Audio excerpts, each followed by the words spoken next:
Okay, let's talk a little bit about the quality of the M11D, its features and its operation.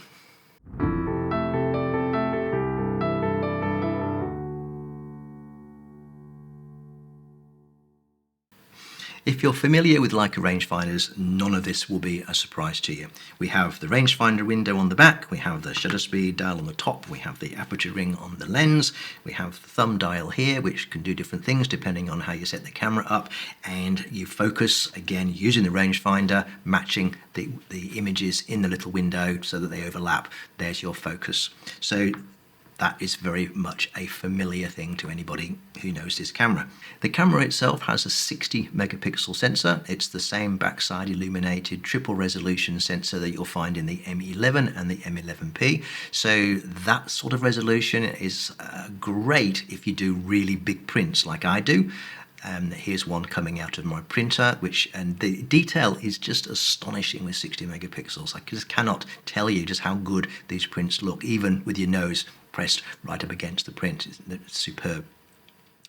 All of this is powered by the Maestro 3 processor, which captures those pixels and processes them and copies them onto the card as quickly as possible.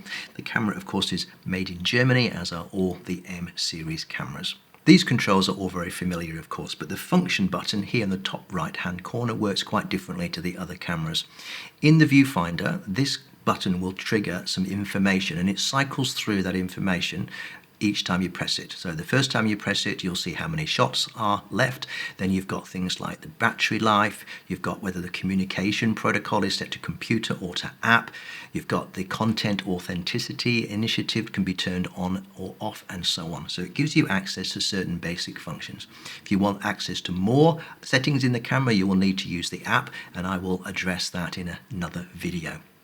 Lastly, there's 256 gigabytes of internal memory built into this camera, and by using the function button, that's another thing it will do, you can swap between writing your images to the internal memory or to the SD card. So if you forget your card or you run out, you've got 256 whole gigabytes of memory available to you. So very, very nice addition to the camera. And I'll leave you with one thought. If you are not so confident with the rangefinder, but you really want to use this camera, there is a get out of jail free card, which is the Visor Flex 2, which does fit on this camera.